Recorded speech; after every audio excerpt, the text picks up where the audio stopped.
Interview Expert est aujourd'hui à Calais en compagnie effectivement de Emmanuel Horwood pour Calais Générosité. Vous serez effectivement pendant ces journées exceptionnelles le présentateur de ce spectacle. Exact. Quand on prépare un spectacle comme celui-ci, on a effectivement un peu des sensations particulières. On n'a que des sensations. On a des sensations à chaque spectacle. Oui. Simplement de voir les yeux des enfants, les yeux du public, oui. Et de voir aussi que le spectacle est réussi, de voir que les gens, au final du spectacle, se lèvent, applaudissent à tout rompre.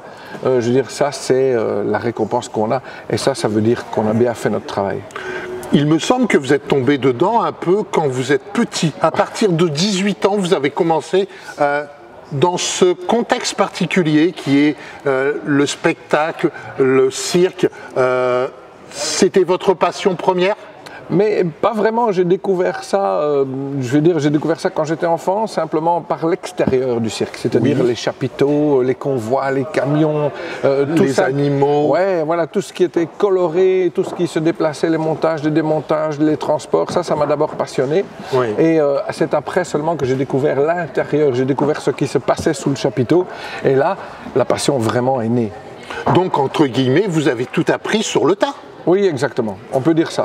Parce que quand on devient présentateur, il faut connaître les artistes, il faut connaître leur passion, il faut savoir, entre guillemets, partager. C'est le terme qu'il faut, partager la sensation au public qui est venu voir ce spectacle.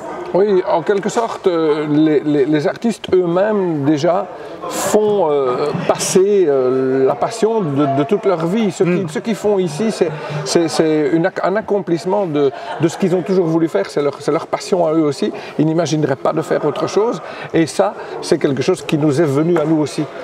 En s'introduisant dans ce milieu et en s'introduisant dans ce mode de spectacle, on a nous-mêmes également, je veux dire, quelque part dans nos veines, reçu la piqûre de cette passion, et cette passion ne nous quitte pas.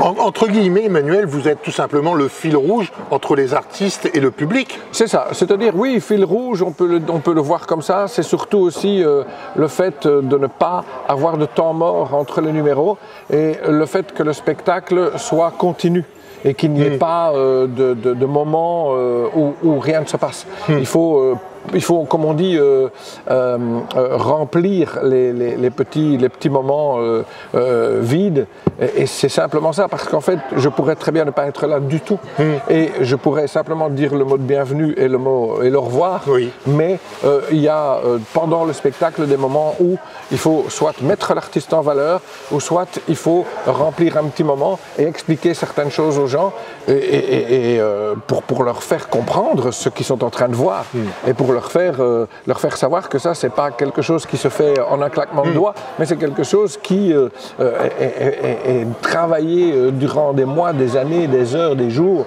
et ça, c'est important. Emmanuel, vous, au niveau de la présentation, il faut dire tout simplement que vous ne préparez pas de fiches, d'une manière générale, vous allez effectivement voir effectivement ce public, voir ce qu'il a besoin, comment il a besoin effectivement de ressentir d'un artiste à l'autre, on présente différemment? Absolument. Je n'ai jamais pu écrire des textes et apprendre des textes par cœur. Je veux dire, l'improvisation du moment vient de ce que les artistes montrent dans la piste. En fait, quand les artistes montrent quelque chose en piste, c'est à ce moment-là que me vient l'idée d'expliquer par des mots courts, simples et rapides au public ce qu'ils sont en train de voir, tout simplement. Parmi vos plus grands moments, parce que vous n'avez donc commencé à peu près vers 18 ans, vous avez commencé vers 35 ans à peu près à présenter.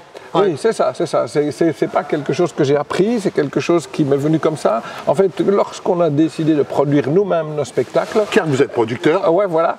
Donc, il nous fallait quelqu'un qui présente le spectacle. Eh bien, je me suis dit, pourquoi ne pas le faire? Pourquoi pas? La première fois, c'était comment, Emmanuel? La première fois, c'était très stressant. C'était très stressant. On a très peur. Ah oui. On tient le micro, on se demande si on va le tenir. J'avais un trac énorme parce que, il y a beaucoup de monde devant vous. Et puis, vous avez peur de ne pas être à la hauteur, évidemment. Mais une fois les premières phrases prononcées, après, ça vient tout seul. Et puis, vous avez envie de continuer de toute façon. Mais Emmanuel, quand on présente un spectacle comme celui-ci, il faut d'une certaine manière avoir une culture des langues.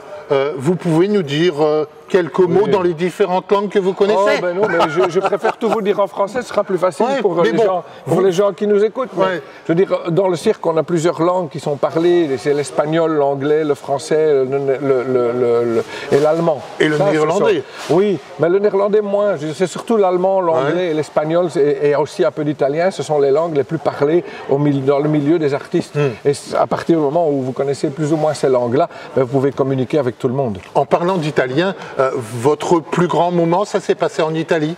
Ça s'est passé en Italie, ça s'est passé surtout avec une famille italienne qui m'a proposé d'organiser une tournée pour eux. Et ça, c'était il y a tout juste 20 ans d'ailleurs, en 2003. Il s'agissait de l'American Circus, un cirque aux 3 pistes. Ouais, c'est un souvenir extraordinaire. Puisqu'on a passé 3 mois de tournée ensemble.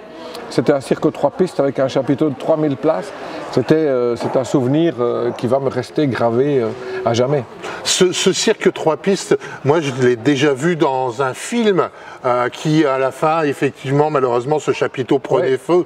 Cela vous dit quelque chose? Oui, bien sûr, avec John Wayne. Voilà, tout à fait. Bien entendu, oui. On peut comparer ça à ça, sauf que dans le temps, c'était plus tard. Oui. Mais on peut le comparer avec, évidemment, à l'échelle un petit peu moins importante, mais quand même toujours avec 15 éléphants, avec 50 chevaux, avec des tigres, avec des zèbres, avec des chameaux, avec c'était quelque chose évidemment d'extraordinaire qu'on a du mal encore à voir aujourd'hui. Emmanuel, je vais vous poser la dernière question. Entre il y a 20 ans et aujourd'hui, le cirque a changé. Les évolutions, les animaux, on ne les a plus comme avant. Pour vous, vous le regrettez un peu? Oui, bien sûr, on peut pas. Ce serait faux de dire qu'on ne le regrette pas, évidemment. Vous savez, moi, mon animal préféré, c'est l'éléphant.